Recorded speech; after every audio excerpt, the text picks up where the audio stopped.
Guys আজকে আমরা সবাই মিলে চলে এলাম ফ্রিতে খাবার খাওয়ার জন্য। আমাদেরকে কি খাবার খেতে দিল জানতে পুরো ভিডিওটা শেষ পর্যন্ত দেখুন। তো গাইজ দেখতে পাচ্ছেন আমরা এখন মেন গেটের সামনে, আর আমরা এখন ভিতরে প্রবেশ করব। দেখি কোথায় আমাদের খাওয়া দাওয়ার ব্যবস্থা করা হয়েছে। তো গাইজ দেখতেই পাচ্ছেন এই সোজা রাস্তার সামনে আমাদের খাওয়া দাওয়ার ব্যবস্থা করা হয়েছে, আর দেখতেই পাচ্ছেন এখানে কিন্তু খাওয়া রান্না করা হচ্ছে আমাদের জন্য। তো গাইজ অনেক খোঁজাখুঁজির পর দেখতেই পাচ্ছেন আমরা কিন্তু খাওয়ার জায়গা পেয়ে গেছি। এখানে আমাদের জন্য খাওয়ার ব্যবস্থা করা হয়েছে ওরসের পক্ষ থেকে। তো চলুন বেশি দেরি না করে ফাঁকা জায়গা দেখে বসে পড়া যাক। ভিড়ের মধ্যে অনেক কষ্টের পর বসে পড়লাম, এখন শুধু খাওয়ার দেওয়ার অপেক্ষা।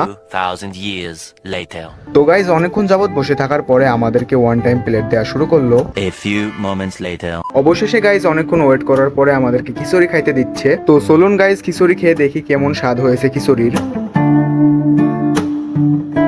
তো গাইজ খিচুড়ির স্বাদের কথা কিছু বলার নাই, কারণ ওরস মাহফিল, বিয়ের বাড়ি ইত্যাদি জায়গাগুলোতে বেশি বেশি খাবার রান্না করা হয়, তাই এগুলো স্বাদ সচরাচর ভালোই হয়। তো গাইজ ভিডিওটি ভালো লাগলে অবশ্যই লাইক এবং কমেন্ট করবেন। এই ভিডিওটি এই পর্যন্ত, দেখা হবে অন্য কোনো ভিডিওতে। ততক্ষণ ভালো থাকবেন, সুস্থ থাকবেন, আল্লাহ হাফেজ।